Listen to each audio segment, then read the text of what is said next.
It's amusing to me, and it's becoming a huge sideshow entertainment because it keeps people alert to what's going on. It's how you guys, when you can see things with your own eyes, and it's the only way I can teach you.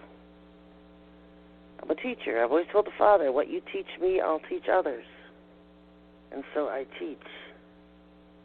Now, there's a new thing going on with all the trannies having twins. And the fact that about 80% of who you see on TV is a tranny, that's how pervasive and dominating it's getting on TV. And I'm noticing another thing. Because people always ask me, how can they be a tranny and be pregnant? Well, that can be faked, folks. I mean, they use breeders to have children for them. Look at George and Amal. Do you really think George and Andy had a child? No, they had a breeder. Just like Beyonce and Jay-Z. You have a breeder. They dump it in your lap. I highly doubt Angelina Jolie. Even though I don't think she's a tranny, I do think she's probably just a psycho female. She just does not have the mother of a woman who's had 3 kids. Or the body. I mean, trust me, when you have kids, your body goes to heck. And the thing about truth is a funny thing. It alienates you from the rest of society because nobody else can get you. It takes them years to catch up. So truth is a lonely place. It can be a very lonely place. So what I'm saying is this. Have you noticed the trend that Hollywood celebrities, and when I say celebrities, I also mean politicians, because they kind of go hand in hand. I always said when you're introduced to your double, run. Okay, so we've got 1 album now. Amy, you say you want to do 3 and retire at 30. No. Read it. I want to do music for the rest of my life. Yeah. I never said I wanted to retire by 30. 30, I'll be gone. I will be in the studio doing something different and always different. I'll always be striving to do something different. Oh, we've got it in quotes, it says here. Yeah, that you want to do three albums that you're 100% proud of. Yeah. Then by the time you're 30, I'm going to get proud. married and have kids. Yeah. Yeah, Didn't say work, that, but yeah. that's cool. That's cool. You'll do that as well, will you? At some point, I'm sure. I don't want to die alone. How have your family reacted to your success so far? They're cool, you know. They're cool. My dad's really proud. My mum and my nana, they say to me, we wouldn't care if you was on the dole, we'd still love you and be proud. So, and they mean it, you know. They do mean it. And I mean, you've got a really refreshing attitude to the whole industry, the whole music industry. What do these Brit Awards really mean to you then? The nominations. Well, it's a real acknowledgement. It's a real acknowledgement. You know, I'm not complaining. My album sales are doing well. You know what I mean? Yeah. Not as a global album, an album that would sell maybe as much as like Kylie's, but it's doing well for itself. It's really doing well for itself, and I have the nominations to thank for that. But So we'll win just or have to lose, wait you don't and really see. care. I don't know. It's you know. Well, I don't know. Best of luck with them, Amy. Very nice to see you. Thank you. Nice to meet you. Yeah, best of luck, as Dermot says. Okay, so we've got 1 album now. Amy, you say you want to do 3 and retire at 30. No. Read it. I want to do music for the rest of my life. Yeah.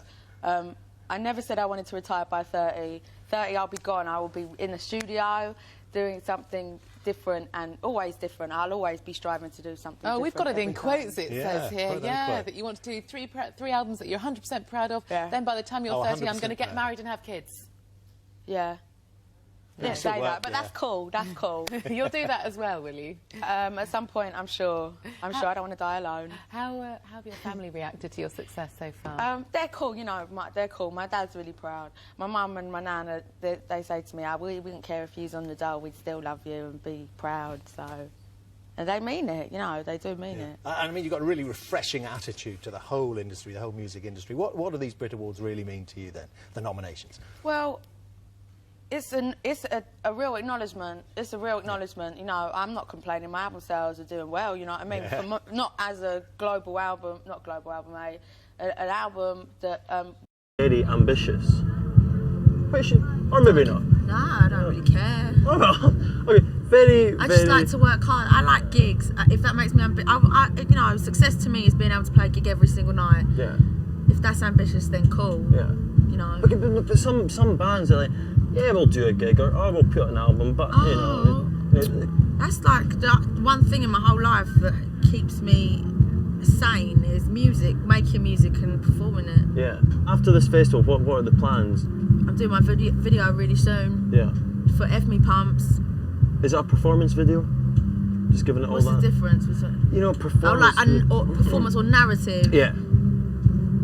What's the difference between narrative is like yours doing basically, it? your performance video would be you in a microphone with your high heels and your short dress, plucking away at the guitar. Narrative would be you walking out of your house, going down to the newsagent. Oh, it's both. Getting on. It's me going down like. Let's get my next guest out. I think she's one of the most exciting and brilliantly talented vocalists to emerge in this country in many, many years. It is Amy Winehouse.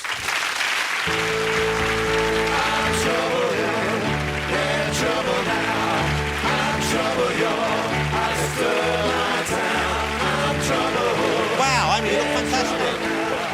I don't want to give you my cold. Wow, Amy, you look stunning. That's a great dress. Well done. Congratulations. That certainly perked me up knowing. Amy, I'm a big fan of. I heard her album, and initially I wouldn't listen to that sort of thing, I thought. Someone told me it's new jazz. Okay, and I know you might dispute that. The album's called Frank. Listen to it. It was knocked out by your voice. So where are you from? Tell us a bit about yourself. How long have you been singing? What's going on? I'm from Southgate. I was born in North London, and yeah, I'm a jazz singer. You know, that's what I come from. Even though I'm really young. Yeah. Well, now 20 years old. Why turn towards jazz? Most people your age, I would guess, and I hope I'm not just spouting a cliche or generalisation here, but I suspect it's true. Most youngsters, when they start singing, they want to do R&B, or they want to do rock and roll, or even hip-hop or rap or something. Yeah. But going to jazz, and it does seem to be quite a new trend now. There's quite a few new sort of jazz voices on the scene. Yeah, I wouldn't call a lot of people that are doing jazz singers, you know what I mean? My albums are kind of straight jazz, hip-hop, cross. There is no blues or folk, you know what I mean? It's just a straight jazz hip-hop album, and a lot of the stuff out is not heartfelt, you know, and I just wanted to write music that was emotional and that people would want to listen to and connect with. And you write it all yourself, or you write with someone? I write all the lyrics myself, I write on the guitar. Okay. What are the songs about then, if people haven't heard the album yet? What kind of subjects do we deal with here? Well, I always said I never wanted to write about love, and then I went and did that anyway. I've got maybe 7 or 8 songs that are about this guy. Is that your ex-boyfriend you're talking about this? Yeah. Man, now I wouldn't want to be an ex-boyfriend of yours. I mean, I'm sure it's a fun ride while it lasts, but afterwards, then you get the album coming out because you're quite hard on him, I feel. Well, I was very frustrated at the way things turned out with me and him, as he was. And you know, when you're quite emotionally tied into someone, it's never that simple. Yeah. You call him a lady boy at one stage on the album. Right. There's something no one wants to be called, even if you are a lady boy, I suspect. You're a very confident young woman, I've noticed. Have you always been kind of this self-possessed? Yeah. No, I mean that nicely. I mean, you know, I'm surprised, and it's a good thing. Do you get it from your mum, your dad? I mean, I don't know. My dad's quite outspoken. He's a cab driver. Oh, well, that's say no more. Yeah. That's it. And has he got a picture of you in the cab now? Does he lean back? Does he try and flog you out to people in the taxi? I don't think so. You're managed by the company, and this surprised me. I only found this out today. You're managed by the company you look after S Club 7, you used to look after the Spice Girls, Simon Fuller. Have they tried to mould you in any way, though, if people ask you to do things to change the way you look or speak or behave? Yeah, one of them tried to mould me into a big triangle shape, and I went, no. Nah, you know, I've got my own style. I've got my own style, and I wrote my own songs, and, you know, if someone has so much of something already, there's very little you can add. Yeah. You know what I like about you as well? Is the way you sound so common. No, because I am common, and, you know, it's like, you know, it's so refreshing to hear someone who isn't speaking like they've taken elocution lessons. Yeah. They gave me elocution lessons, but they kind of... They didn't stick? Off my back, yeah. Amy, you're good to go? You OK to sing for us now? What track are you going to do? I'm going to sing a song called I Heard Love Is Blind. This is on the album. The album is called Frank. If you haven't heard it yet, give it a listen. I suggest you get a copy. I think it's terrific. Ladies and gentlemen, she's going to sing for us live right now. Amy Winehouse. Thank you, Amy. That's fantastic. And ladies and gentlemen, here she is performing live for you. It's Amy Winehouse. Because when they introduce you to your double, it's your days or even months away from being totally replaced by it. where's the real Taylor Swift? When I saw her fake coming out, I was like, whoa, where's Taylor? You notice the newer one? Because I was screaming about this years ago. Because it was the new one that bought this penthouse in New York. She's a little bit shorter than the normal Taylor. She's got the more heart-shaped face. She wears the really, really red, bright red lipstick. That's not the real Taylor. So where is the real Taylor? What do they do with the real ones? You know, they pull out these clones all the time of Brad Pitt, and they're always 30 years younger than he is. And nobody says anything? Nobody notices? I mean, I've always been a Brad Pitt is gorgeous kind of person. I just always thought he was so gorgeous. But you know what? As he's gotten older, he's at least 56 years old. And they keep pulling out these 30-year-old Brad Pitts. You know, like they do Obama. They always show you the 30-year-old, fun-loving, carefree Obama. Hardly ever does the real 50-year-old one come out. When do they let the real ones out? You think? Did they ever do? Because what I'm noticing is that they're, especially lately, I guess I caught on with the Miley replacement. Because they come out with trannies. And then they replace the human celebrity with a tranny. Because I really couldn't figure out the Tom Brady thing. You know, Tom Brady, you look at his transvestigation videos, and him and his wife, total transvestites.